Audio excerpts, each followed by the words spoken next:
10. I would say good morning, ladies and gentlemen. Welcome to this Fair Incentive Stakeholder Workshop, which is actually sponsored by the Eos, the European Open Science Cloud, the Eos Nordic Project to be precise. My name is Berg Meeram, as you can see on the screen. I'm from the Go Fair Foundation, and it's really my pleasure to welcome everybody good morning on this workshop. Before we start, I have a few house rules which I want to share with you. First of all, be reminded that the session is recorded so that others can also benefit from it at a later stage. Please be sure that your microphone is muted, at least when you're not addressing the audience. Then thirdly, ask the questions via the chat. We will pile up these questions and then use them or answer them at the end of the speaking session. If something is not clear during the presentations, feel free to raise your hand, and then we can pick that up immediately. And be reminded also that all the presentations are saved. So that gives you the opportunity also to check out the slides at a later stage.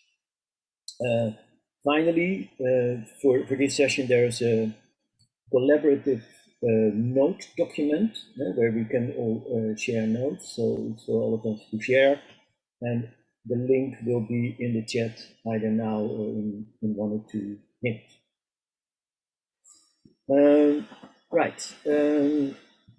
So that's where we are. As you, as I would say, many of you know, is that we as a project team are involved in an Eos Nordic project, whereby we have started to make Nordic and Baltic repositories more aware of these FAIR principles, and where we have started to evaluate the fairness of metadata and data that is published by those different repositories.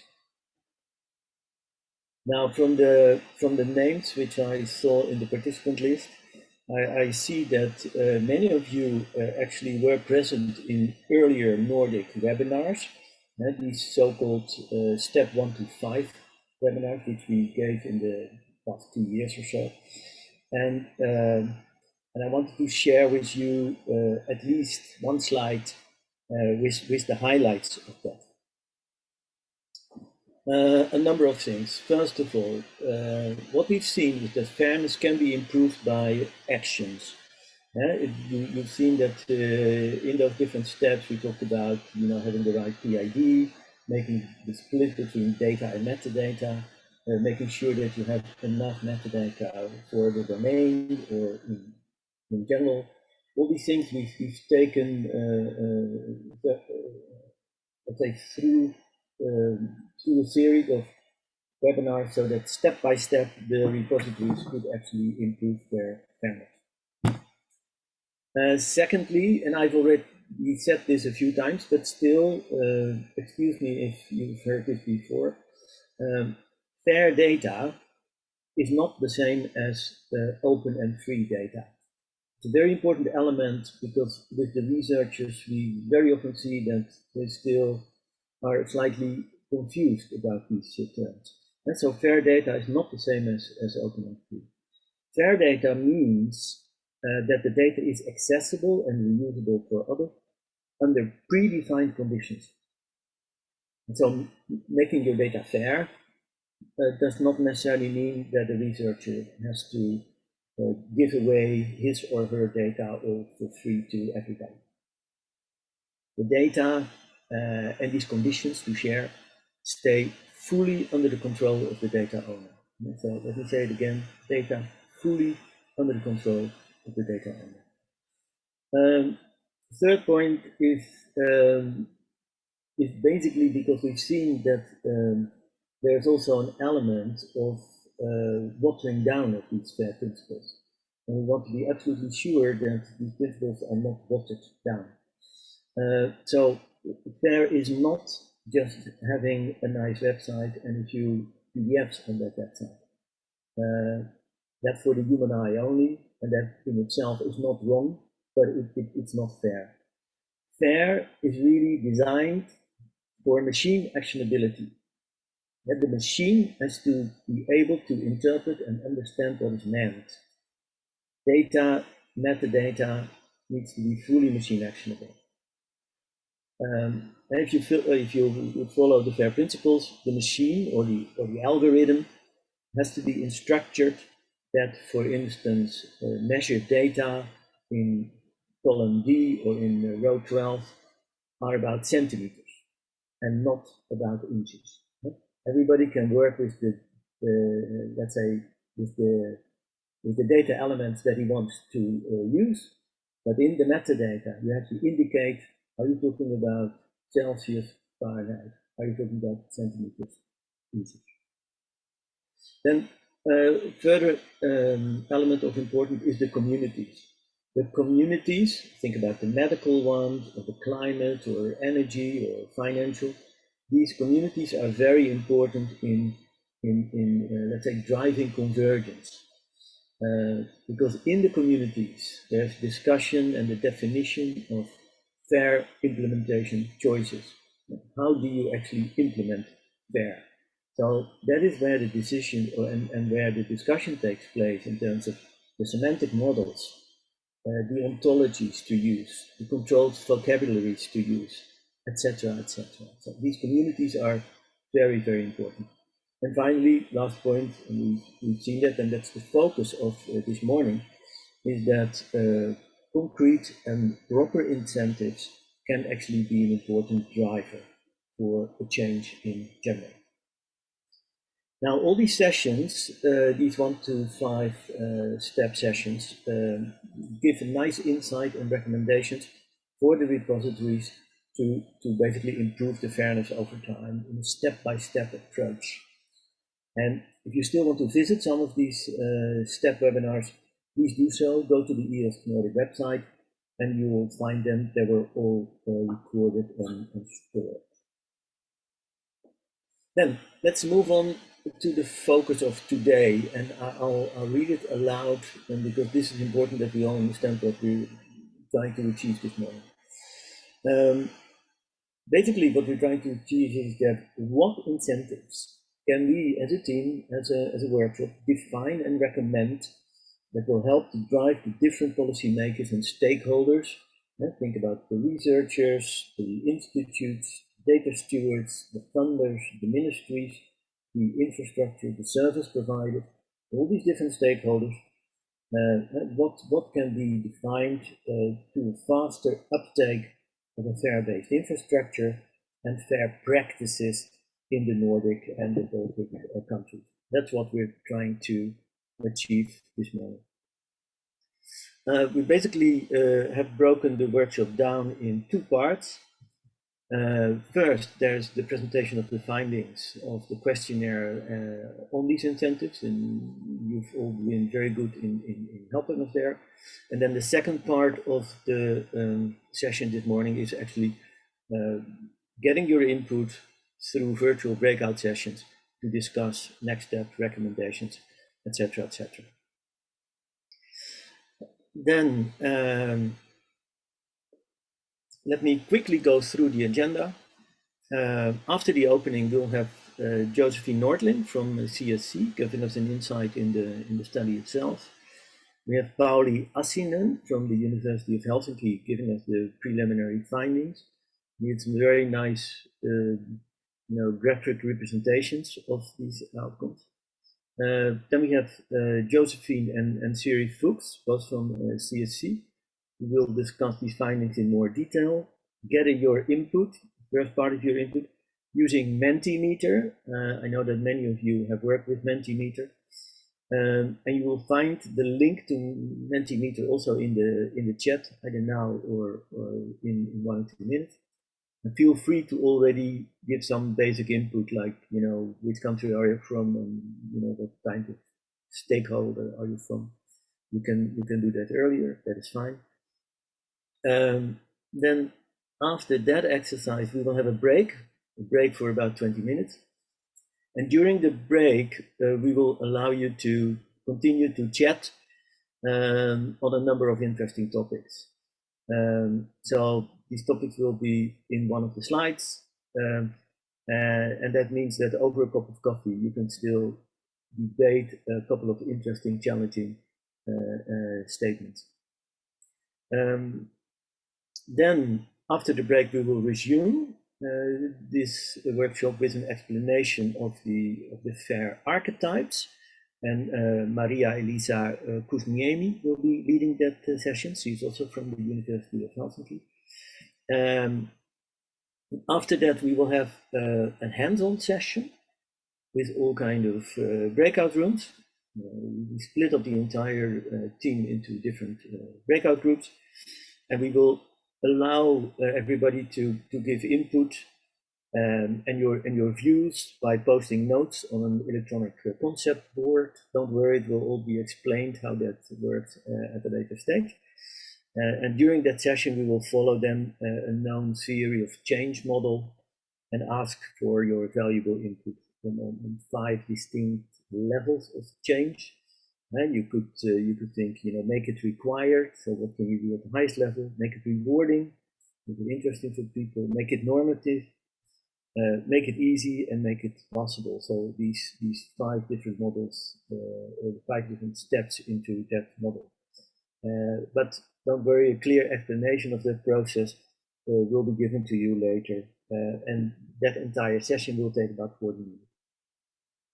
So then after that session, we'll come back to the main Zoom room again. We'll have some conclusions. And in the end, we'll try to wrap up everything that we've picked up and give some recommendations, some next steps, and some recommendations. So that's all for now. Heavy agenda. I'm really looking forward to it. So thank you again for being with us. And without further ado, I would like to hand over to our next speaker, which is Josephine Nordling from CSC, and that means that I will have to stop sharing my screen. Yes, thank you very much, Bert. In the meanwhile, before I start my presentation, I thought we could take a look at the 2 questions that some of you have answered over at the Mentimeter. So the "where are you from" question first. So unsurprisingly, the participants are mostly from Finland at this point. I see some also from Norway, Latvia, Sweden. Oh, a few more to Finland. So this is the first question. So maybe allowing you just a few more seconds to navigate to the Mentimeter to answer this question. Siri put the link into the chat, also the direct link. We have 27 replies so far.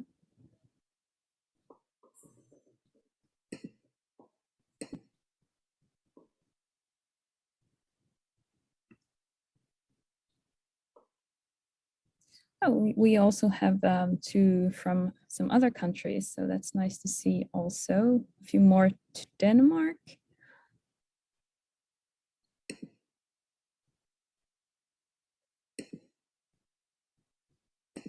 I think we can allow to move to the following question.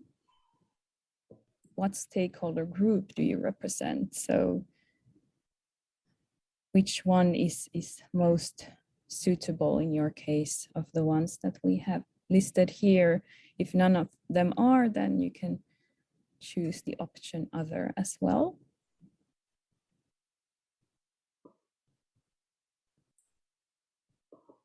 So far, the majority comes from research performing organizations. So that is universities or universities of applied sciences. Quite many are infrastructure/service providers as well.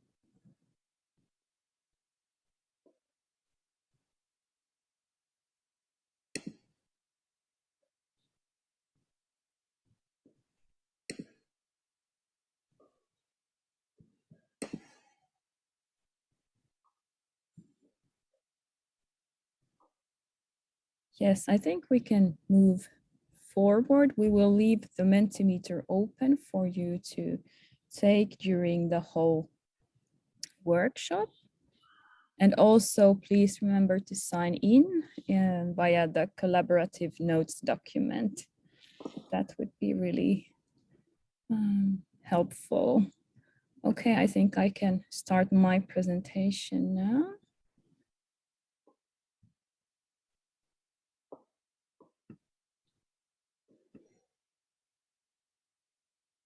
You should be able to see my presentation now, I hope. Yes. Okay, so first of all, I want to present the Eos Nordic Project as a whole. So just a few facts so that you are aware of what the project does. The project's main purpose is to make it easier to coordinate and work together on key European open science cloud activities within the Nordic and the Baltic countries. To interrupt, but it's the presenter mode. You have to switch screens. Good that you mentioned. Swap display. And there you should see it. Not yet. No, it's not yet.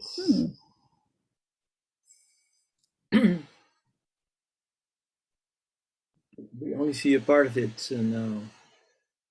How about now? No, that's still the old one. That is. It's so typical, though you try this out in beforehand and it still doesn't work as you had hoped. Let's see, I'm gonna try and share my screen once more. Apologies.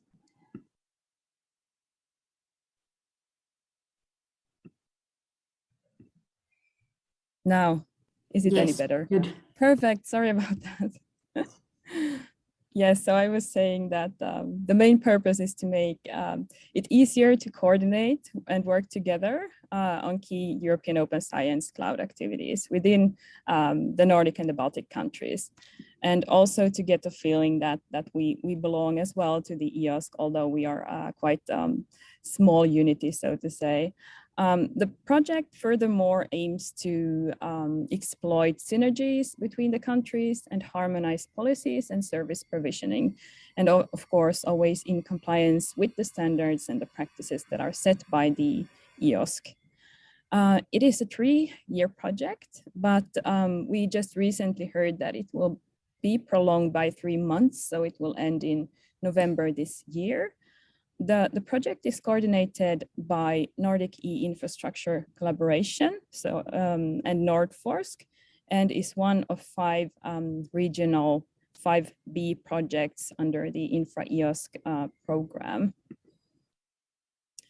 So the project as a whole has 5 key objectives, but the third objective is mostly related to the work that we do on FAIR data and work package 4. And simply here is where we promote and support the FAIR uptake and certification schemas in our countries. I will not go through the other objectives, but you can read them through on your own time if there is interest. I'm a little bit concerned about time, so I think that's the best to do here. And we want to discuss also the approach and the findings a bit more in depth. So let's move on. So more specifically about the overall FAIR data practices related work, all parts basically of FAIR is being covered in terms of also the activities that we do within the project. So starting with the findability, where we investigate and inform about the current FAIR practices, following with accessibility, where we identify and develop new FAIR incentives to be promoted, so the work that we do here. The interoperability is being achieved through mainstreaming standards and certification schemas for repositories. And one thing is basically missing that also caters for the reusability aspect, which is the knowledge hub, which is one central place where all support material are being gathered of the project's deliveries and outputs. So this slide presents all the activities that we do in our work package on fair data. So the ones shown in the blue are the activities, and the ones showed in red are the stakeholders that can take action or that are involved. So starting from the upper left side, we see the fair uptake activities, where we have surveyed the data repositories available in the Nordic and Baltic countries. We have made a gap analysis among these and executed fair maturity evaluations among these repositories. Moving towards the middle, you see where the implementation happens among selected repositories with hands-on support measures taking place in supporting them to pick up on relevant standards and to, in some cases, become certified. I will explain a little bit more about this shortly. And then moving to the upper right-hand side, we see the activities related to policies. And this relates to the workshop that we are here for as well. So we have mapped existing incentives, made an impact analysis on the findings, and now we are engaging in the hopes of reaching some further findings based on this and to validate them as well. And also to hopefully be able to develop some new efficient fair incentives as well. So a few words about the measuring of the fair maturity I just mentioned. So starting from the early days of the project, we have been evaluating fair maturity levels of data repositories. First of all, we started this work by surveying the landscape to come across around 100 data repositories that met our criteria. And then we handpicked 10 randomly selected datasets from each repository and made fully automated and machine actionable fair assessments on these datasets. We surveyed, of these 100 data repositories that we surveyed, 24 could not be assessed due to the fact that they did not provide globally unique identifiers pointing to landing pages. So they could not be automatically assessed in this way. The average FAIR score turned out to be 24%, somewhat higher for mature and certified repositories. And for example, those being based on Dataverse platform also scored somewhat higher. Firstly, we have provided support to the repositories by publishing their FAIR scores and offered some recommendations to them on how to improve their scores. And as Bert also mentioned, we have held several verification webinars, as we call them, on topics that we noticed that they were generally struggling with. And on to the work on certification and FAIR support. We also selected a number of repositories to be part of a so-called hands-on support program. Around a dozen agreed to participate in either achieving a CORTSA seal certification with some added FAIR elements or working towards one by completing a self-assessment exercise. So now to the other part of my presentation, where I tell you a little bit about the approach of the qualitative study that we did on FAIR incentives. So the ambitions of the FAIR incentives task is to encourage researchers to increasingly comply with the FAIR practices in their everyday research work. We also want to put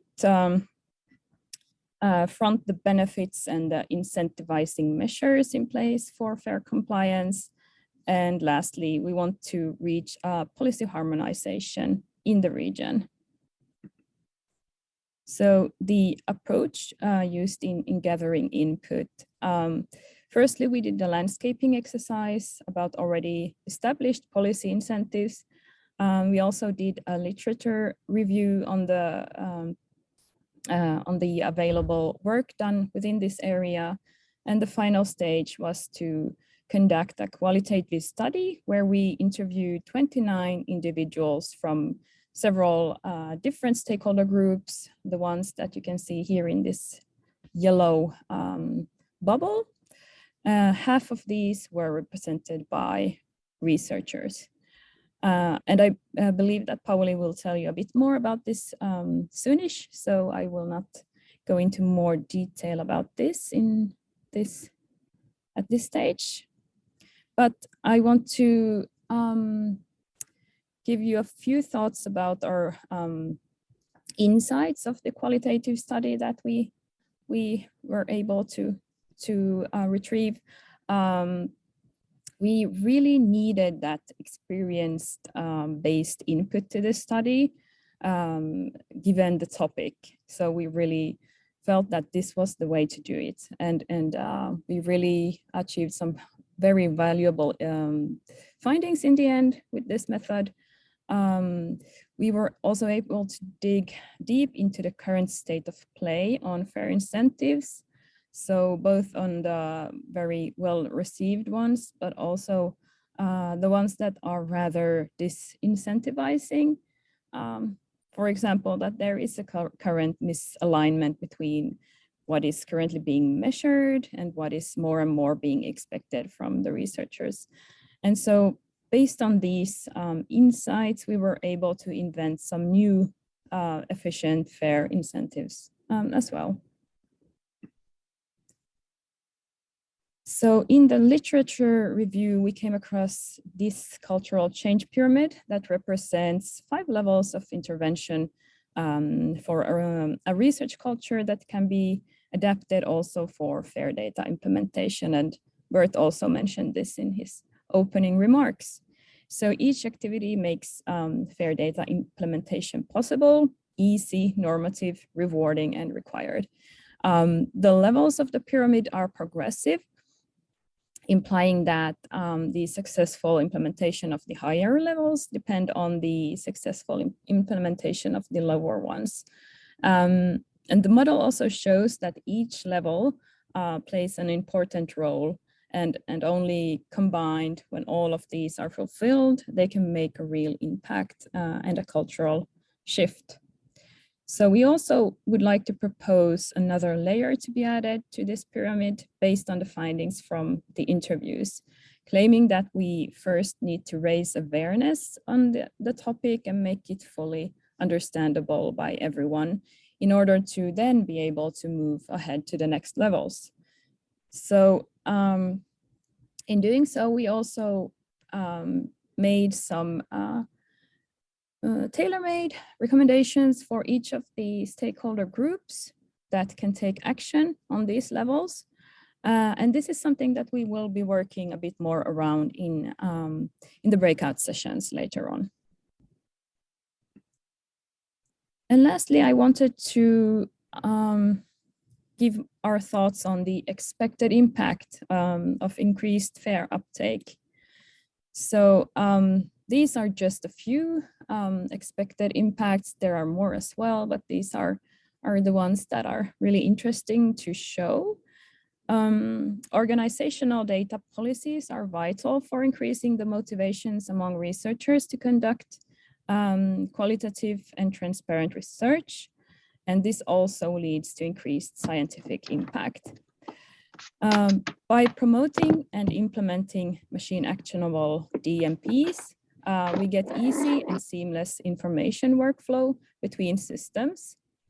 The DMPs also support the researcher in their everyday research work, and they facilitate the discussion between the researcher and the support staff. And this also in itself enhances the overall planning and risk management. And then we also propose that we need to have properly funded research data management in place. And when in place, it will improve the effectiveness of research enhance the awareness of fair data management, and this automatically influences positively on skills development as well. So this also increases naturally the reproducibility of research and the trustworthiness of research outputs.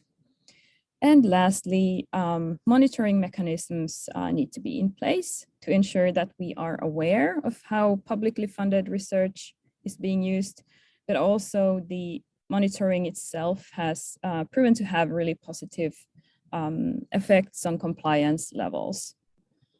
And lastly, my point is that all of these combined help in reaching a cultural change towards increased fair uptake, but there is also a call for making it easy and rewarding for the researchers to comply to these changes in the first place. So there is a clear need to address also this misalignment between what is being expected or required from the researcher, for example, in terms of fair compliance, and what is realistically manageable given the current state of affairs and the support system that is in place. So thank you. That was all for me at this point. I think we can take a few questions if there are any, but if your questions relate to any of the findings, then maybe we can take them after Pauli's presentation, as he will now be sharing with us the findings that were made in this study.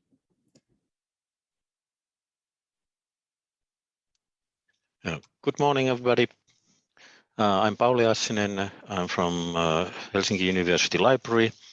In open science field, I am also Open Air Nord in Finland and have been a chair of a working group in national level open science initiative. As told, I'm shortly introducing how we did actually the qualitative study. And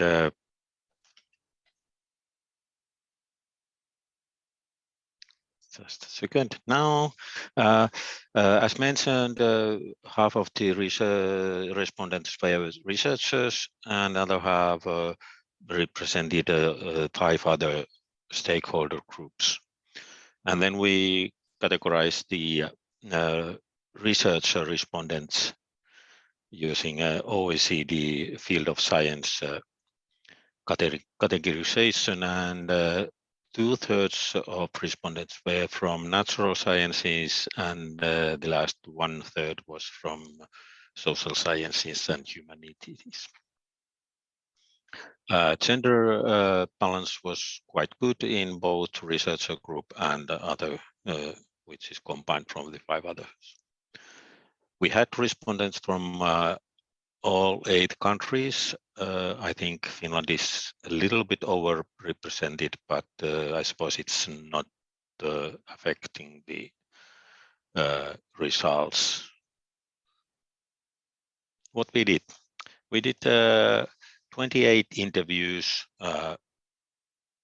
last year from June to November, and there were 28 interviews, but 29 respondents, because in one interview there was 2 respondents. We recorded the interviews, and to be able to come back to the interview notes, check them. And basically all of the, with 2 exceptions, in the interviews there were 2 interviewers, other one asking the questions and other one making notes. And the notes were sent to the respondent to be checked before we started analysis. And from these notes, analysis team picked up and preliminary categorized over 1,000 interesting and important quotes and comments. And these were entered into the Atlas TI software, which is a software tool for qualitative data analysis. and because the Atlas TI license was only for well, it was a University of Helsinki license, so only I and Maria Kuusniemi from analysis team had access to that. So we did so that when I made the analysis in Atlas TI, I exported the results to the analyzing team with checked, and based on them gave feedback, and I updated Atlas TI using this data. This was iterated a couple of times. And after these iterations, we got 7 incentive themes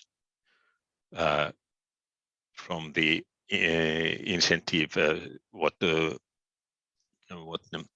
Josephine told that we wanted to find incentives. We also identified challenges which were a little bit more difficult to categorize, mostly because challenges were and are very much interdependent. And as already mentioned, 2 archetypes were created based on the material, the analysis material. And as you already know that you hear more about them later today, as well as about the recommendations, which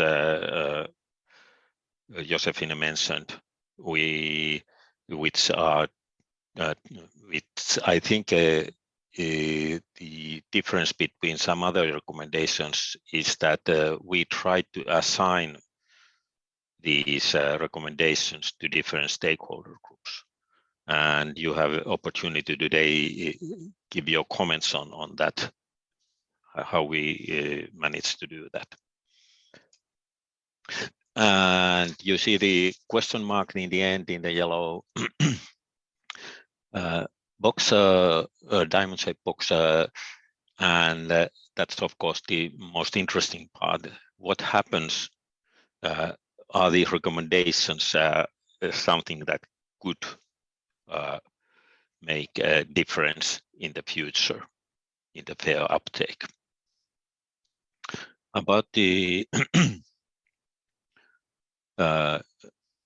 analysis phase, here you can see an example from Atlas TI analysis where financial issues challenge is set in the center, and it shows that how different kind of other issues, perceptions and attitudes, technical challenges, service and infrastructure issues are interconnected or connected to the financial issues. And we had several of these kind of graphs when we analyzed and try to categorize things. Challenges were mostly same as I think in many other studies made in this field. Lack of resources, of course, always we need more resources. Support services issues, need for more and more skilled support services staff. Regulations, policies, requirements, legal aspects, of course, very important. And as you can see, the fair data, this was probably the main finding also in this study, that fair data is not known very well. So people talk about data sharing, they talk about opening data, but fair data is not so clear. So what Bert already mentioned in his opening speech, that for example, the confusion between fair and open data exists. Even though this was not quantitative data, we can say that our data also shows that the we need to raise awareness, as pointed actually many times already now. So that means communication issues, how to get the information about fair data. And hopefully benefits and rewarding, as mentioned in Josephine's presentations. There are several issues, and I come back to later to this. To make fair data more clear and understandable, 7 issues, 7 incentive themes. That was how we called them. Of course, lack of resources needs additional resources, more support and training, and in quite many responses was mentioned infrastructure and sustainable infrastructure, and you heard how we have in our work package already been tackling with that, contacting the repositories, which should give the basis for enabling fair data. From the benefits rewarding, develop metrics and rewards, harmonizing policies was one of our goals, and clear requirements. It seems that in some cases, even there is requirements, they are not clear for researchers. They don't know how to comply with these. And all this, I think one of the, again, also in our study came up these cultural change, need for cultural change. And if we look at the cultural change from other perspective, here you can see these challenges and incentives organized in a little bit different way. The one key finding, not surprisingly, was that there is a diversity. There's diversity between fields of sciences. There is diversity between countries, between institutes, and therefore, and it came in various ways. For example, we had a question about how much time you use in curating data or handling data to make it fair. And the range was from almost zero. Statement was something like, okay, that comes from the instrument with all the metadata needed, so we can almost immediately publish it, to someone saying that almost 90% of the time goes to the curating data for FAIR. That's just one example. So I think recognizing the diversity in the context you are enhancing FAIR data uptake is crucial for the success. And the context here might be what Bert said, like community, in your community, because there are differences between communities in what fair data means and what it needs. Based on that, recognizing the diversity, you can agree on goals, and goals in a broad sense, that it's requirements, it's incentives, it's emphasizing what kind of benefits we want to gain with fair data. And after that, I think in your community or context, it's possible to allocate resources. Is there need for more support and training? Is the main issue having a sustainable infrastructure, and so on? And after that, when we have the a clear idea of what fair data is, and we have more researchers doing fair data, we can realize, or you can realize, the benefits of fair data. And here I have categorized it on 2 different types of use and reuse, which I think is the most ultimate, not ultimate, of course, not, but the goal of fair data is that someone reuses it. And then the question of rewarding, how should fair data be rewarded? Because there was at least two respondents who mentioned that they don't want to reward the making of data fair itself, but reward should come from the benefits of fair data through rewarding system. So only after something, someone said, something good happens, making fair data should be rewarded, not making data fair. But you can comment that also later. What is not in this slide described is obviously what happens after the use and reuse of data, which of course in what science wants to do is to enhance science and be useful for the society.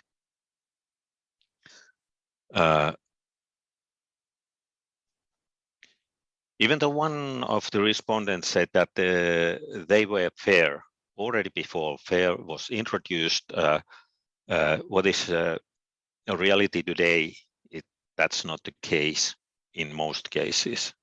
So therefore we need this, what we have emphasized in our presentations today is that we need cultural change. And the change affects all stakeholders. Big question is what role different stakeholders could and should have in making change. And to this question, as you have heard already, you have an opportunity to answer later in this workshop.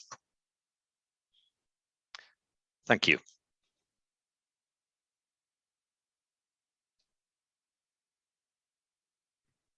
Any questions? Do we have time for questions here? Yeah, I think we can take a few questions at this point, if there are any. It seems that there are no questions. Okay. No questions, but there is still opportunity to ask questions. We move forward to the discussion part of the findings using Mentimeter. So please. Just a second. Oh, we have a question. Please go ahead, Lars-Ove. Thank you. It was stressed by the first speaker at the opening that FAIR has nothing to do with openness. And I think the incentives would be very different depending on whether you think of openness or whether you think of FAIR only. Because FAIR only, to me, would be interesting for the institution to make sure that they can show that they have their data and they exist. But this is not bringing anything anywhere, in my opinion. Whereas when the greatest incentive would be to actually share the data and make use of them with other researchers. So this is my question. Why, I mean, would there be a large difference if you also included openness? Yeah, shall I say something about this, Josephine? Yes, please do. Yeah, you know, what we've seen is that there's a big overlap between fair data and open data, but of course it's not exactly the same. There's a genuine worry, I think, particularly at the level of the researchers, that fair data means that they have to give their data to everybody all for free, and that is something that we're trying to avoid. So it's very important to restrict, let's say, the sharing of data to those elements that the data owner really wants to share his data with. And because you could understand, you know, when you're doing a very crucial groundbreaking exercise, you don't want to share that with everybody, particularly not in an early stage. So it's very important to assure to the researchers that this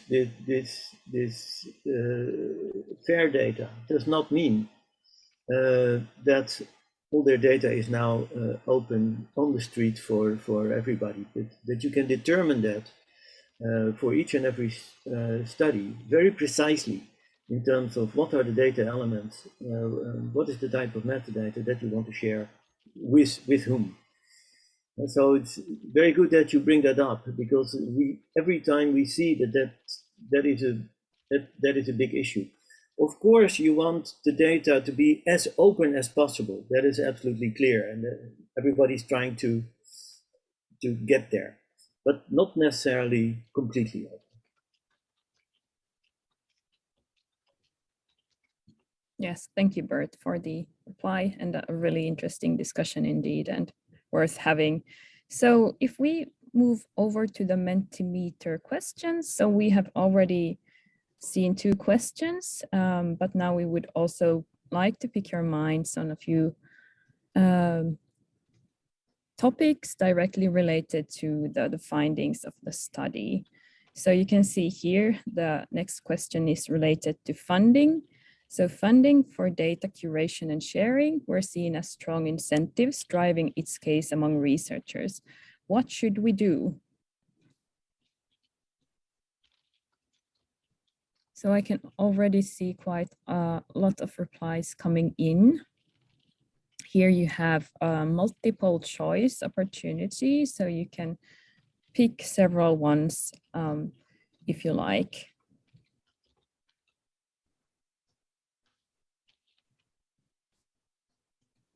So give more money for support services is so far the clear winner here. Definitely that is something that we need to address in order to be able to require also some additional work to be done by the researchers in the first place. And also good data management should be part of the researchers' everyday work. Yes, so we need this cultural change, as we have talked about before already in this workshop, in order to achieve this change in the mindset as well. So I see that Darren has his hand raised, so please go ahead and ask your question. Hello, can you hear me? Yes, we can. Good. Just some reflections. So based on your talk, you showed this pyramid of fair incentives, I think, with infrastructure at the bottom. So I represent development of infrastructure to help with FAIR. And we have quite a few projects, some European funded projects that we work on at Max4 to assist with the building of the infrastructure for FAIR. But I couldn't help noticing that, I mean, our major obstacle, as well as we have the resources to build these FAIR services, but I feel that in our facility, at least, the researchers are lacking knowledge and resources to invest in it. So they spend their time concerned with obtaining research data of high quality, and they have, say, less of their time to invest in development of these services. So that, I think that's where we're lacking. So yeah, that was my main point. So we can have the money to invest the infrastructure. We can allow researchers to choose who they share their data with. This is a very complex landscape of identity management across facilities, across borders. And there are projects working on setting this identity management up, and this would facilitate both just the researchers to share with their own communities and their own choice, and it would also facilitate open data, because all of this needs to be handled with identity management. And the other, I think that was all I have to say for now, but just a few comments so far. Yeah, thank you very much. Very interesting points you made there. I believe that Bert perhaps wants to reply on that one or add to the discussion. Yes, I wanted to say something, because I think that you know, the question that Darren raised is crucial, is very important. We have seen over time that for a big part of the researchers, handling data, data munging, being responsible for data management is first of all not their main interest very often, and it's not their choice also. They don't like to spend a lot of time on that. And what we've seen recently is, I would say, really on a worldwide scale, is that a lot of these institutes and universities have taken up these roles for data stewards. And the role of a data steward is typically to support, let's say, 15 or 20 or 25 of these researchers in helping them to make a right data management plan, to make sure that the data is preserved in the right way, and that they can really take the burden away from the researcher, who can then start to concentrate on medical things or astronomic physics or whatever, and then leave all that data handling, that data management to a data steward. And you see that already in many of these universities, these data stewards are now teaming up to so-called data stewardship competence centers, so that they gather every 2 or 3 weeks. They discuss certain issues, and it's that circle, that network of data stewardship competence centers, in combination with these data stewards, that can actually help the researchers to make life easier. So keep that in mind, because we will probably see that more and more over time. Thank you, Bert. So the next question we already moved over to, but it's around the same topic. So we are really happy to receive all ideas, comments, remarks about funding and making it as an incentivizing one, actually. So please write your ideas on how this could be addressed in a more concrete manner. That would be really helpful.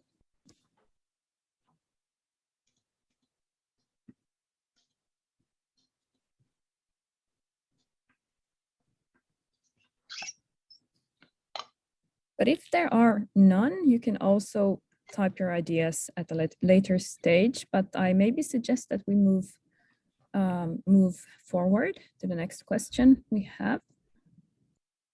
So this is related to the very thing that we just heard brought up by Darren as well, on sustainable infrastructure for sharing and publishing data for, in the end, advancing fair data management. So whose responsibility should it be to organize the infrastructure? So on what level should this be organized? According to you. So we immediately received some input, but that doesn't reflect on the majority just yet. So let's wait a while.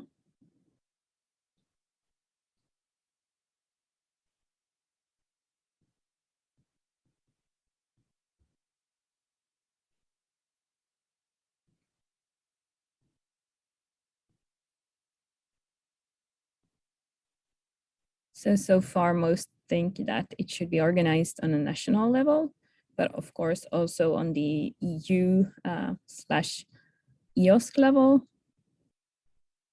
which is already something that is being heavily also funded and invested in. We have 2 replies on other, and of course I would like to hear what this other might be, if someone would like to share their thoughts on that.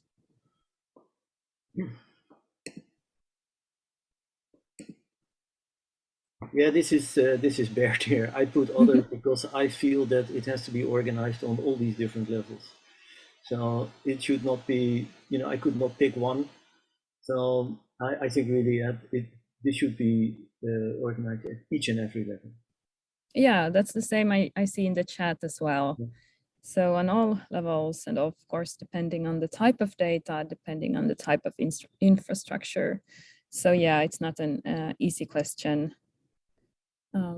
in that respect. So maybe We can move on to the next one. Yeah, global versus the EU as well. That's a good point also to be considered. So the next question is about support for researchers in helping them in becoming FAIR compliant. What would be the most efficient way to support researchers in their efforts of being FAIR? So this is an open-ended question. So all ideas are here as well. Very welcome. Data stewards, yes, indeed.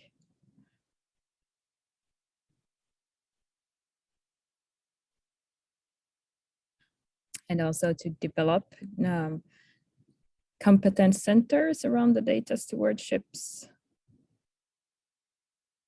and subject-specific data stewards. So those that are on the same scientific discipline as the researchers.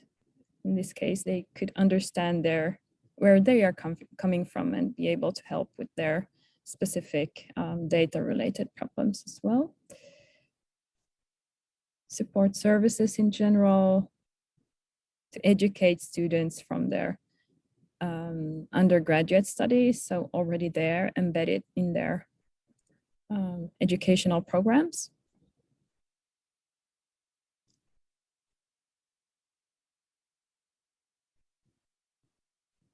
Yes, so training the researchers early on, yes, is the key. Sharing knowledge, that's also something that has come across pretty strongly in all of the interviews, more or less, that we need to share experience-based knowledge and best practices to make it easy also for the researchers to comply and to get their support. So a one-stop shop support center, yeah. Good instructions, easy to use.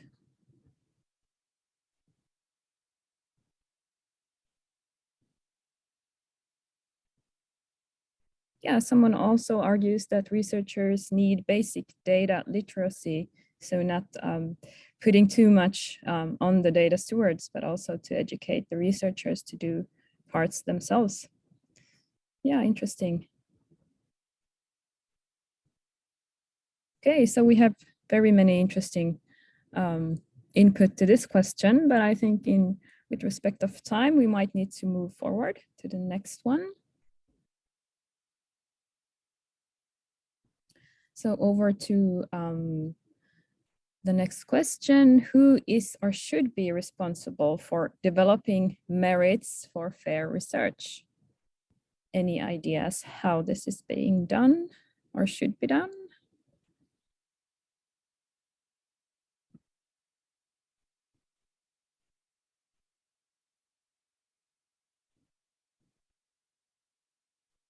The funders, written in capital letters, I like that. And national level responsibility, yeah.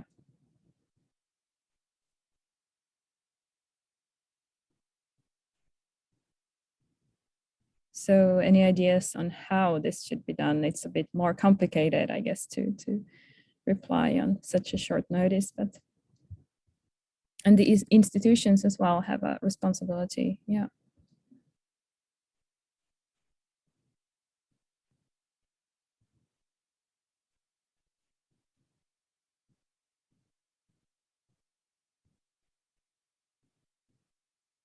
Yeah, rewarding the reuse of data. Yes, so there should be some sort of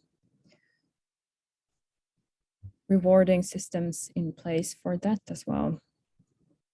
Coordinated EU level cooperation. Mm-hmm.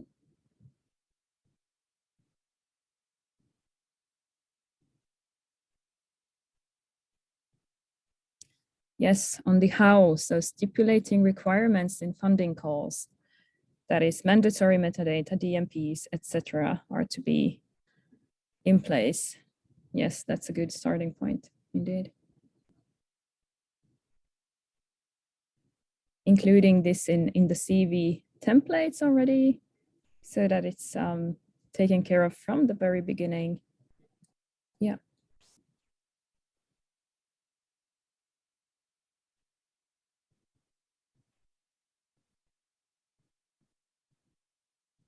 Someone says that the scientific community defines the merit. They need to value fair research as a merit. That's a really good point. That's all communities, they are rather different, and they need to have maybe their own custom-made merit system. Anyone wants to open up anything that they've written down so far? There are so many interesting points here, so I cannot pick out just one of these.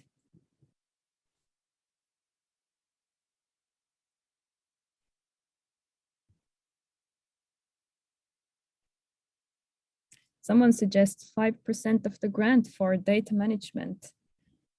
Yeah, to be reserved for that.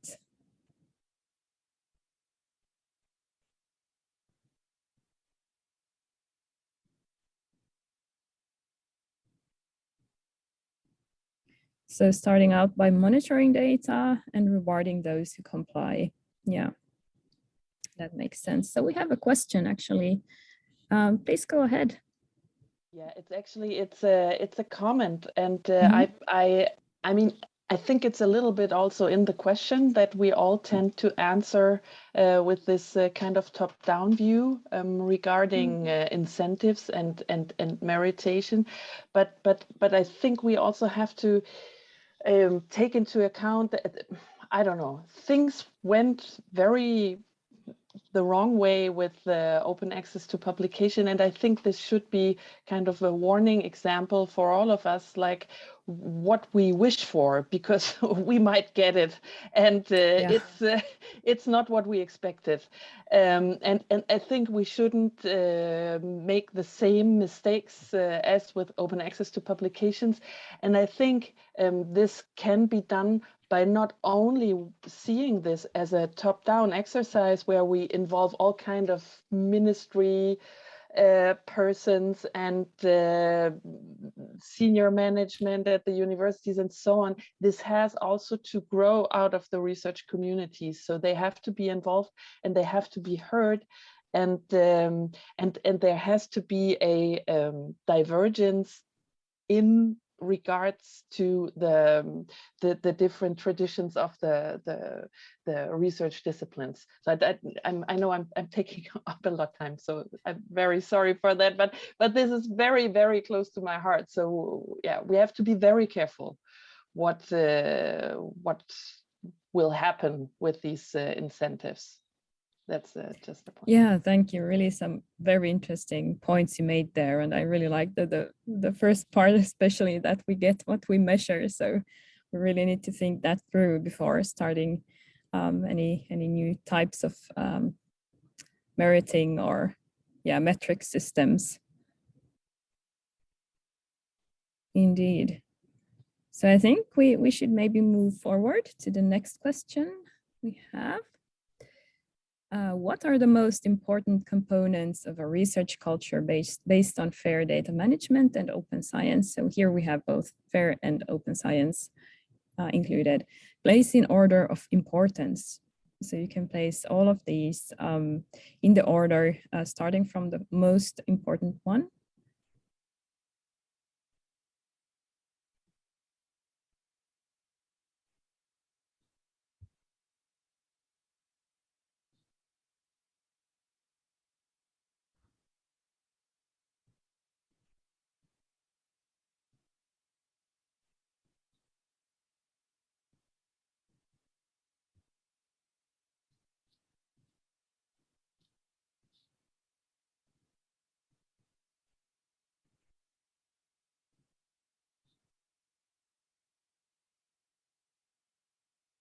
I see some results coming in.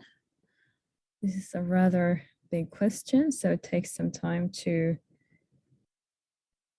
go through all the statements and comments.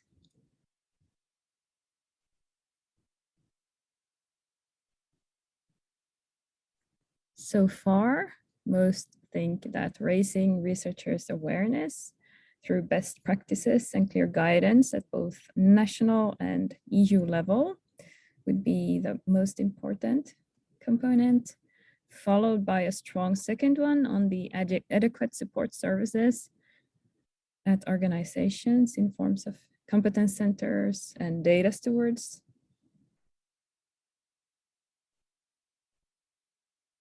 But also a lot of support, obviously, for the funders that plays a role in this as well, to follow up and financially reward fair data management and data sharing.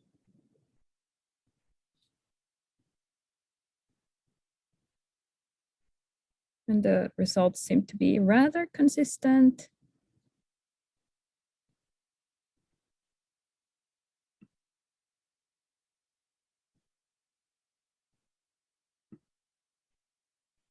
Let's just wait a little bit longer to allow people to read through all these alternatives.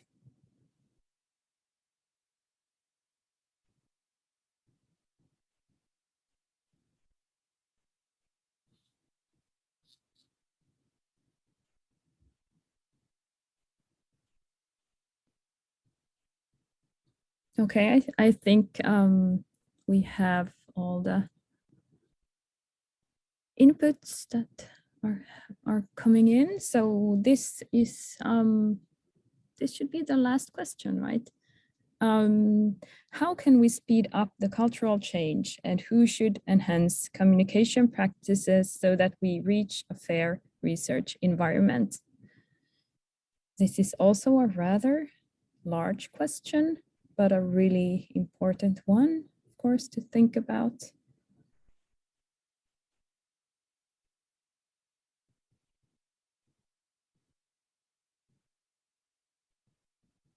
Actually, two questions in one, in this case.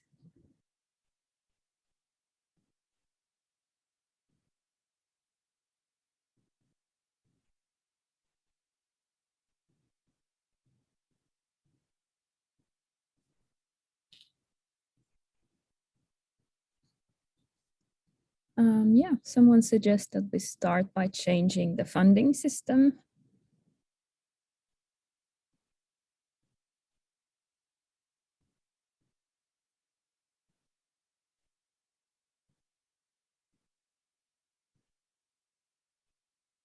And that we should embed fair research in the research metrics that we measure and monitor. We should develop the incentives together on a broader level on a European level rather than a national one. Develop skills and awareness in domain-specific research communities. Promote the value of data reuse.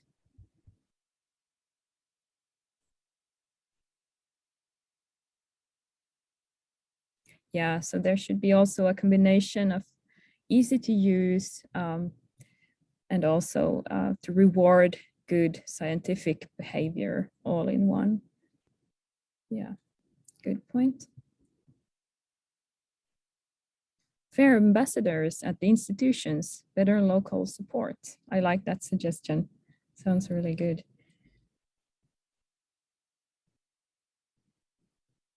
Yeah, we need to win over the researchers in the first place to make them feel like there is a value for them and for the research as a whole. And of course, there need to be adequate training in place about data management and fair data management already at the early stage of the educational career. Yeah, stronger emphasis on making it required, and the services tend to follow.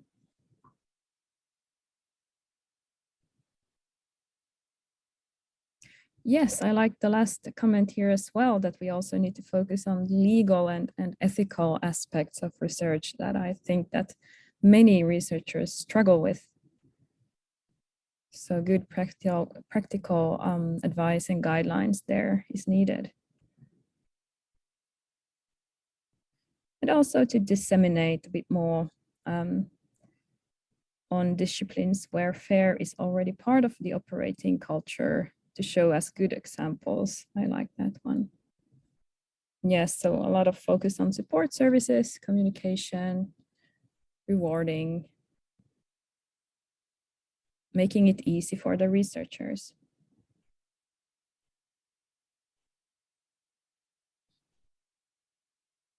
Okay, I think we can wrap things up here.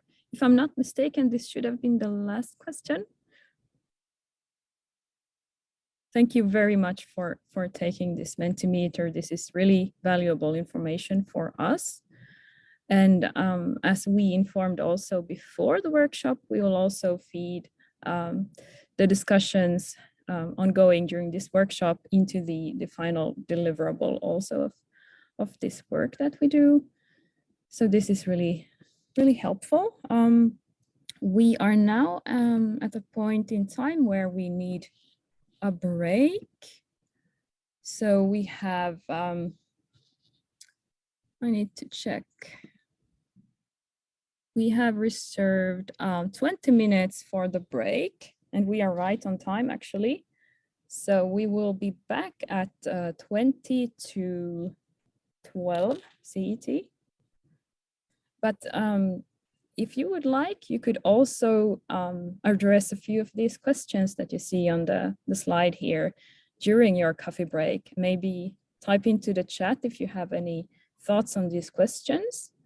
So these are rather tricky ones, but in case you have any opinions on these, please do share in the chat. And otherwise, we'll be back, as I said, 20 to, I need to check, 20 to 12 CET.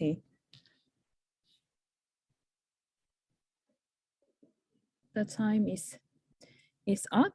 Hopefully you had a really nice coffee break. We also had some really interesting discussions going on in the chat around 3 questions you can see here on the screen. So please go and read those discussion points there. I will stop sharing and hand it over to Mari-Elisa Kuusniemi, aka MEC, who would next present the FAIR archetypes that we have made based on the interview material. So please go ahead, MEC. Yes, thank you. So I'm MEC from University of Helsinki. I come from the library research support.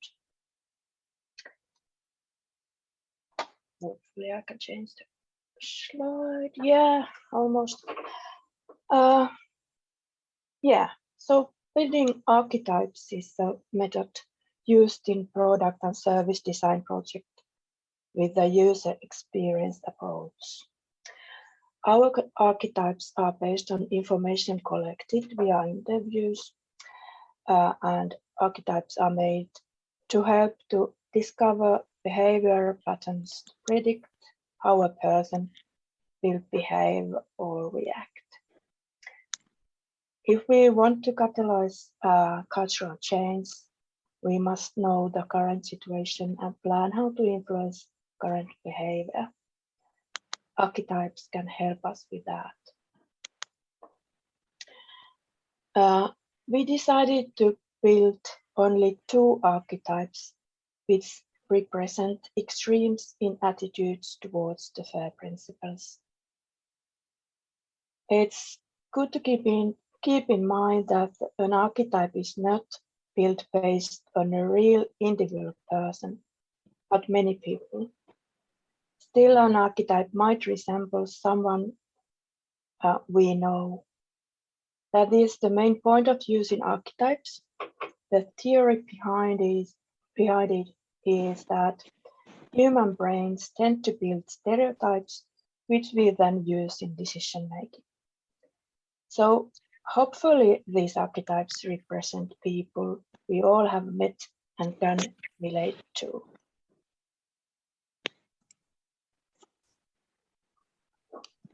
Here are our archetypes.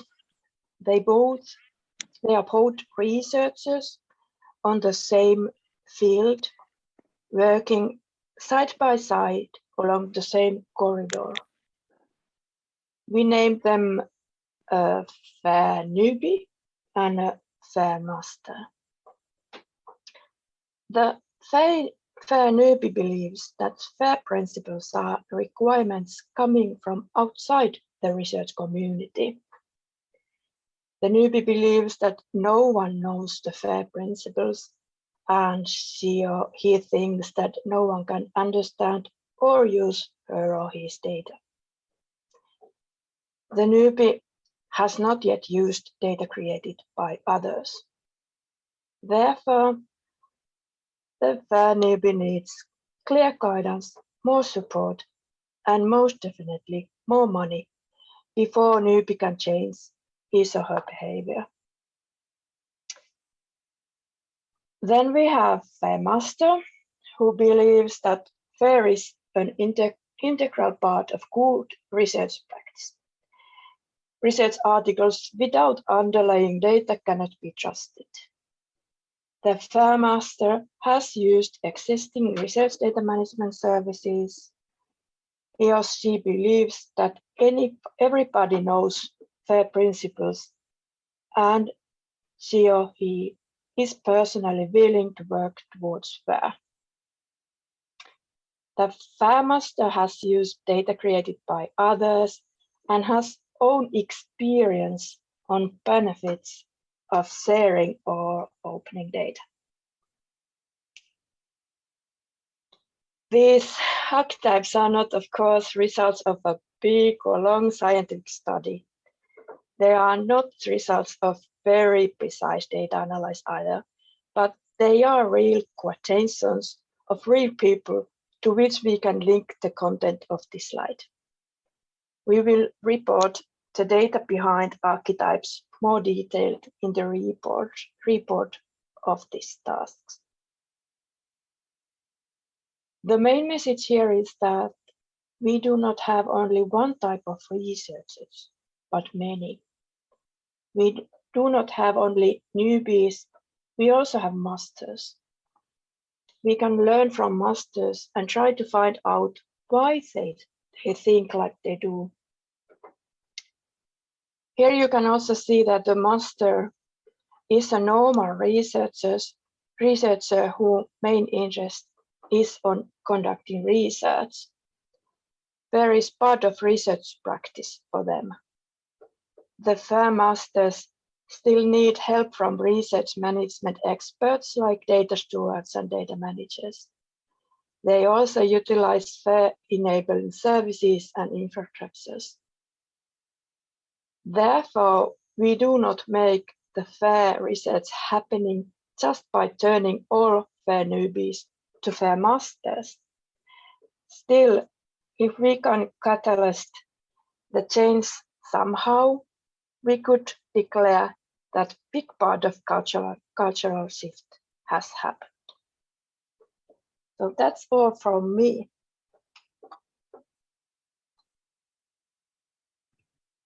Thank you, Meg, very much for this presentation.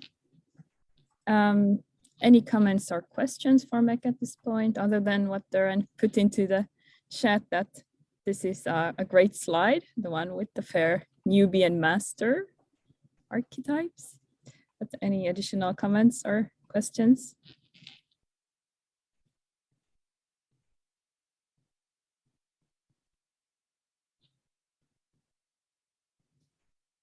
If not, since I put the comment in, I like it a lot because I can identify with researchers around me.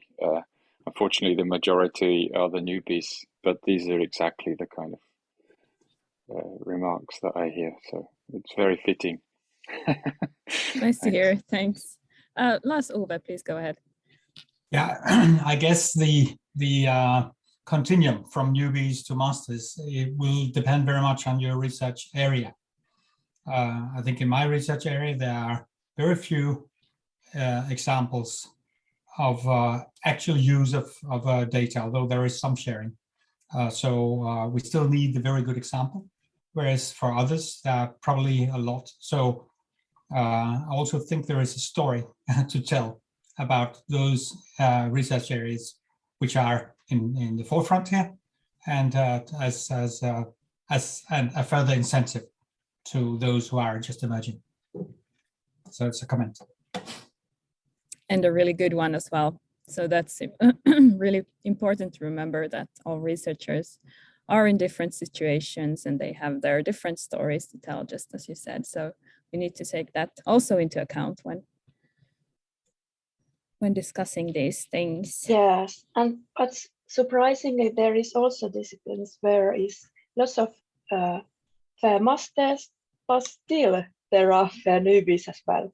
So of course, some disciplines have more fair newbies and very not so many fair masters, but still there are. It's not only disciplinary thing.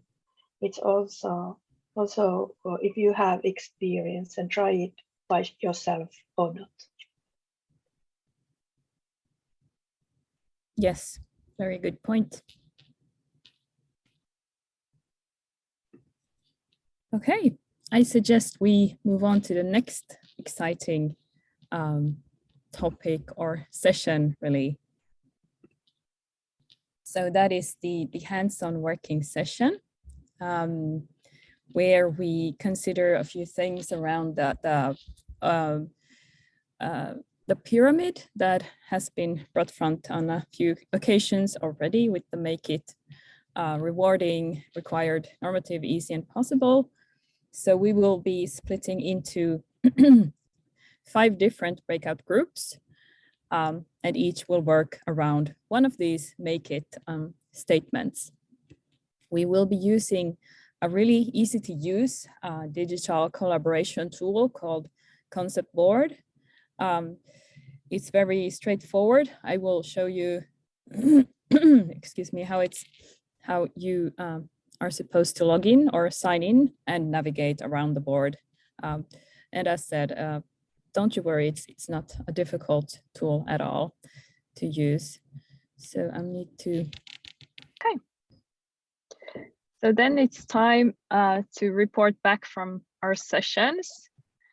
And I suggest we go in order of the group. So maybe starting with group number 1, and Lisi kindly offered her help in reporting back from our discussions and contributions.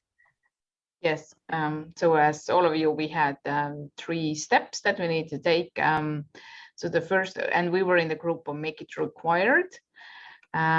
So for the research performing organizations, it was important to monitor the reuse of data. However, there was also a comment that maybe this is not as much required as rather an incentive already. In addition, it's very important that the EU and national and international levels, everything is compatible, which is something that we have discussed previously too. Then the other thing that was mentioned that wasn't in our table was that in addition to principles, the services need to be fair too. So it's very important that the services match these principles. Then on the second board, where we had to prioritize the requirements. So for the one that was the key for us was this for services and infrastructure providers to build services that are interoperable and secure. So that was the one that basically got most votes. But for research performing organizations, the principles, the fair principles should be included, including the data policy of the organization, and of course the monitoring that as was also mentioned before. And for the research funding, so the cultural change was important, but there was mentioned that it's very important to do this bottom-up approach to include the researchers on this cultural change. You know, they are the key to that one. And in the third board, where we had to discuss the understandability and awareness raising. So first thing was make it show and tell, of course. And it's important to offer the clarity. So anything that is unclear, it needs to be cleared out. And then in addition, that was not mentioned here, in general, the key is that we have to be aware that make it required, it can depend a lot in the national differences. So the way that national, I don't know, like order or the policy making is built up, so it a lot depends on the national difference. So what happens in Finland may not be suitable for Sweden and so on. So that's it. Thanks, Lizzie, very much. Over to group number 2, who is the reporting back person here? I guess it's me, Lars-Ove. The participants talked about this idea that was tossed around that 5% should be reserved for fair data management, and maybe 5% sounds okay and a good idea, but some research is very data intensive and needs more than 5%, while other could perhaps suffice with less. And it's really difficult for financiers to know the exact needs of research in detail, so it's not so easy for them to decide. They all agreed that it is difficult to reach out to the individual researchers on this theme.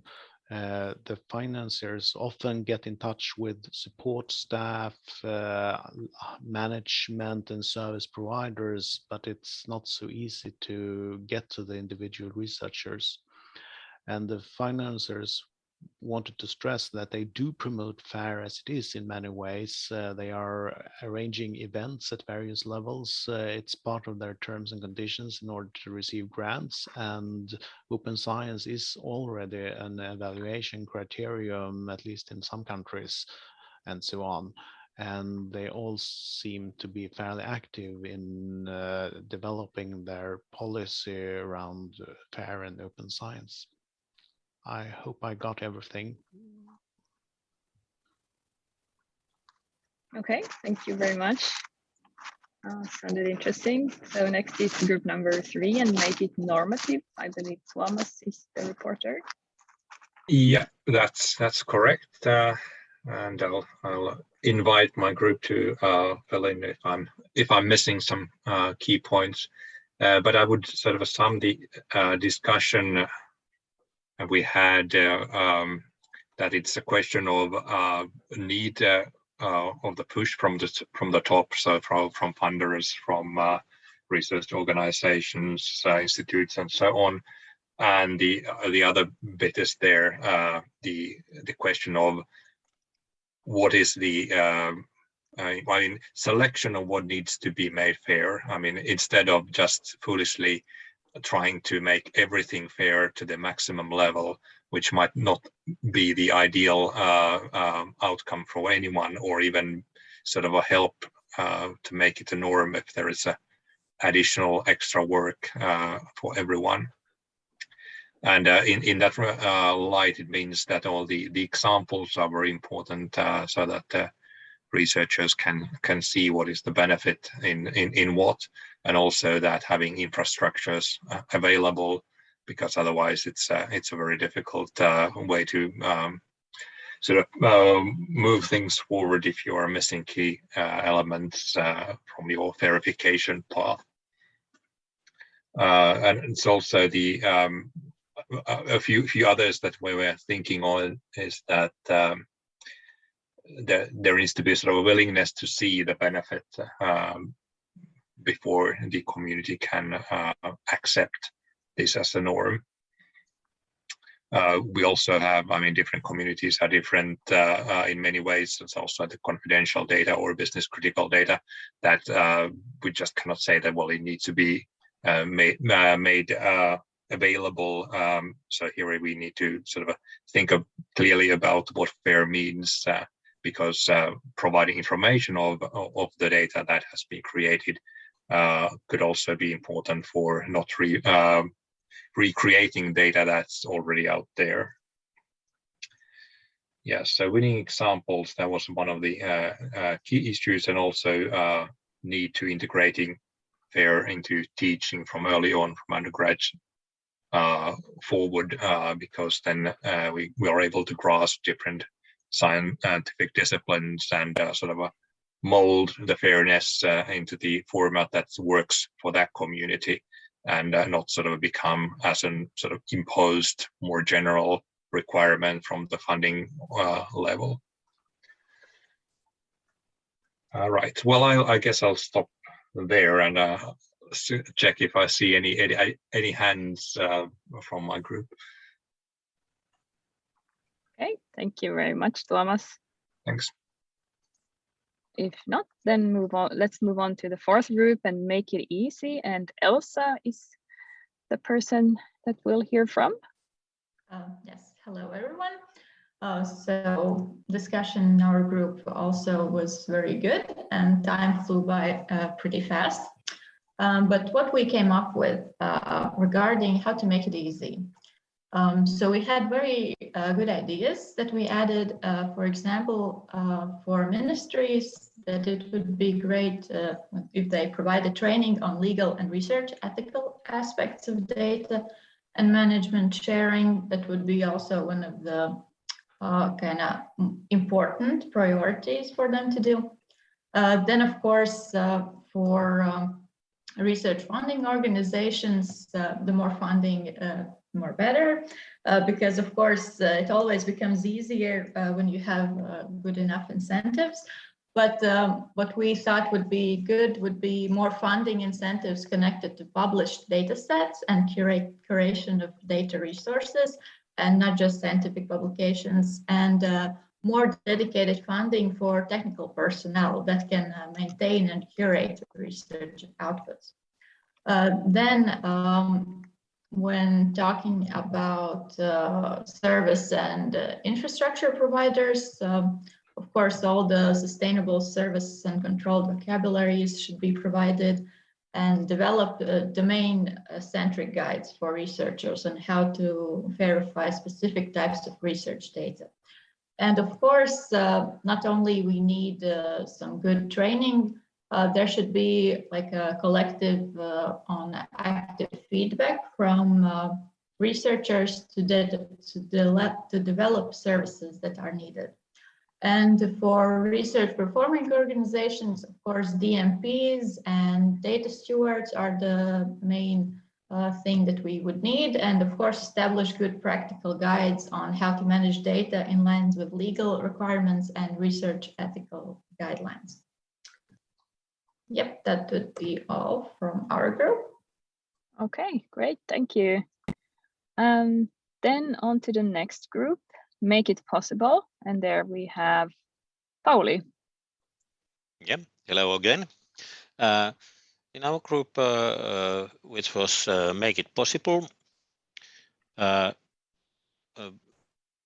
quite much the same things as in the other groups also. The funding, of course, always you need enough funding to make something possible, but also communication issues came up already before we ended up to the question number 3 about the make it understandable. And there was a suggestion that ministries should incentivize a platform where RFOs, the funding and research performing organizations can discuss and share experience related to FAIR. And so increase the communication. And on the other hand, in the research performing organizations, suggestion was create inner informant networks of FAIR masters. So these champions to tell about these issues. And concerning the technical part, the sustainability, which I think was already mentioned in some other group. And the prioritization was most of the priorities were in funding organizations and ministries.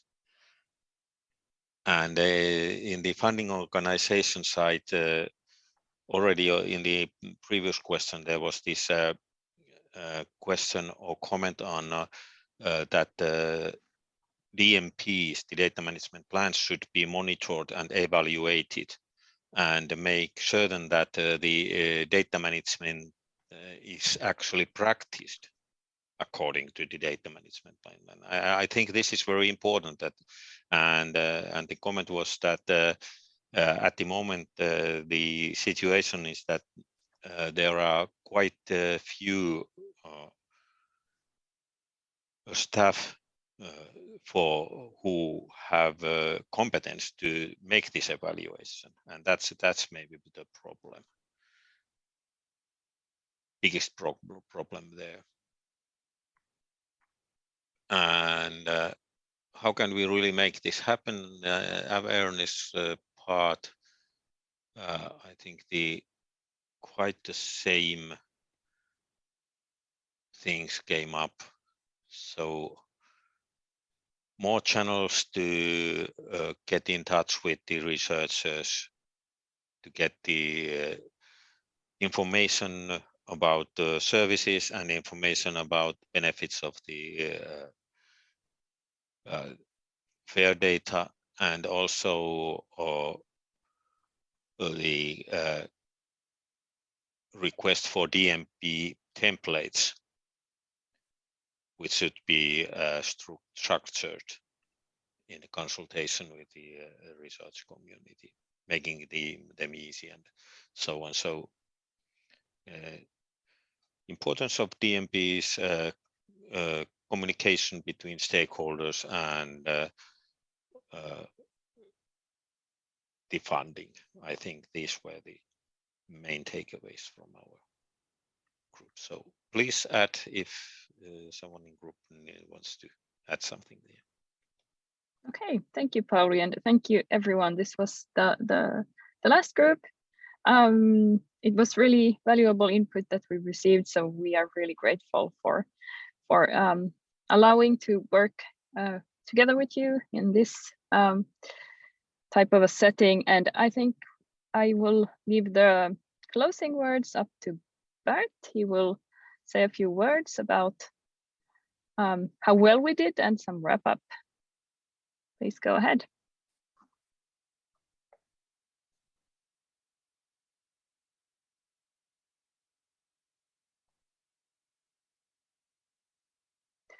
You are muted, Bert. Yes, now this is a lot better. Yes, I was saying that I think we're very happy with the input that we received this morning. It really gave some things that we felt, so that was a confirmation, but also we had a number of new insights. And what I did, I had to type very quickly, but I'm sure that we will wrap this up also at a later stage. But I actually wrote down a few takeaways and a few recommendations and a few next steps from the discussion that we had. Can you see my screen? Yes, we can see it, but it's in nothing. Yeah, now it's better. Yeah. Perfect. So a few observations. These are two slides from let's say from the workshop. First of all, incentives can be an important driver for cultural change. That was basically confirmed by let's say a lot of people at this workshop. Ministry, institutions, funders should actually work on strict requirements. It's also an important element that we've seen. And then we picked up that with gradual phasing regarding the implementation. Then we heard a lot about data standards. And we also saw that, for instance, in Norway, they're working on documents to actually define these data standards, and in other countries we saw exactly the same. We talked about qualifications, about self-assessment, about certifications, all in order to improve and to come to an overall consistency package. Absolutely clear that across the board, fair awareness is crucial. but we also know that there is no average or common researcher. You have different communities, you have different type of researchers. You have some with a lot of data, you have others with not so much data. So any, let's say, rule for everybody would probably be difficult because we will have to treat different groups separately. Then there was definitely a discussion about services. We need services to match these FAIR principles. It could be different services, could be systems, could be data stewards, could be all kind of things. We also see that there are slightly different requirements per country. You may need slightly different things in Finland as, for instance, compared to Iceland or other countries. It's important that when you drive a cultural change, that is happening at different levels. So at the researcher level, but also at the intermediate, middle management levels, all the way up to the top. Different communities may have different requirements and plans. We've seen that also. You see that in some areas it's very data intensive, and in other areas not so. So you may end up with different structures. We picked up the element of a feedback process to assure proper working. I think that's very important. And at national level or at ministry level, communication and platforms could be significantly improved. Let me see if I can also go to the second, and that's probably my last page. That is that there's a general feeling that the funders can play an important role in following FAIR through financial incentives, of course. But also there's this feeling that although it's important, it's not the exclusive driver. It cannot be done by money only. That we picked up from a number of discussions also. It's good to have additional funds, also for support or for technical resources that sometimes are necessary. This idea came up not to reward making data fair, but to reward the reuse of fair data, which is interesting. Peer recognition came up within the community, seen as important element also. System infrastructure need to be supportive, as user-friendly as possible. I saw in the chat somebody saying that it should be comparable to Spotify. That's a system that anybody understands immediately and can be used. Legal ethical views should be taken into account. It's very important when we talk about, let's say, privacy data or data that is in some way protected also. So involvement of ministry necessary. Data stewards, we talked about them, data steward competence centers also. We talked about data management plans, extremely important that at the start of a research there's a strong data management plan, and that it's structured and that it is machine actionable. And in some of the other work packages that we're doing, we have a heavy focus on these data management plan. And then there was a remark by one of the participants who said we have to avoid the open access to publication situation because that is not what we are aiming for. So these are, some of the things that I wrote down during the workshop. Of course, it needs to be tidied up a little bit, and probably some spelling mistakes still in it. But this is I think, a very good wrap up in terms of what came out of this workshop, and we will use it also to build this into different reports that we will send out at a later stage. Yeah, I hope that you're happy with this. If there are elements that I have forgotten, most surely, then please let us know, and we can then still add it to it. Yeah. And with that wrap up, I will give the word back to Josephine. Thank you very much, Bert. I just wanted to add that we have a few new presentation slides made based on the breakout sessions with a few additional or maybe partial the same takeaway messages as Bert has composed here, but please go and take a look. They are all found on the Indico page where also the agenda has been available. So there are 5 separate presentations there to be found. Thank you very much also on my behalf and have a great day.